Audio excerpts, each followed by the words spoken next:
குட்டி நீயாவா 1 2 3 எழுதிட்டம்மா போயிட்டு வரோம்னா குட் சூப்பர்டா செல்லம் குட் அல்லைக்கு ராஜாத்தி எக்ஸாம்லேயும் போய் கரெக்டாக எழுதிடுவியா அங்கே பாரு இதில் சின்ன சின்ன மிஸ்டேக் இருக்காம்மா சொல்லவா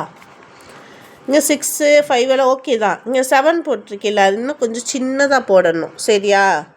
போட்டு அதே மாதிரி 7 இப்படி வரணும் இரேசர் கொடு மம்மிக்கு அந்த 7 இரேஸ் போட்டு 7 பண்ணி இரேஸ் பண்ணியாச்சுல 7 எப்படி போடணும் ஃபஸ்ட்டு இப்படி கோடு போட்டு இங்கிட்டு தான் வரணும்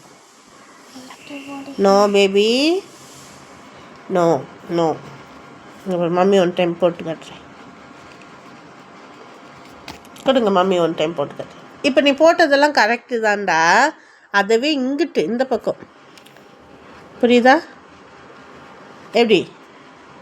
இந்த சைடு தான் வரணும் ஓகேவா அப்புறம் மற்றபடி கரெக்டு இன்னும் பெருசாக போட்டியில் அப்படி போட சின்னதாக எழுதணும் அடுத்து என்ன பண்ணணும் 7க்கு அப்புறம் 8 வரணும் எரேஸ் பண்ணியாச்சு நீ 7க்கு 8 போடல நீங்கள் இங்கே 7 தானே போட்டிருக்கீங்க கீழே 8 காணோம்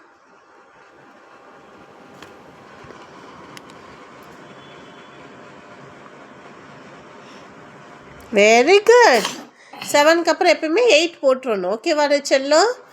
8க்கு அப்புறம் 9 கரெக்டு தான் ஆனால் இந்த சைடு ரவுண்ட் பண்ணி இங்கே பாருங்கள் குட் இப்படி இருக்கும் 9 ஓகேவா பாருங்க அப்போ தான் உங்களுக்கு புரியும் செல்லம் லவ் யூடா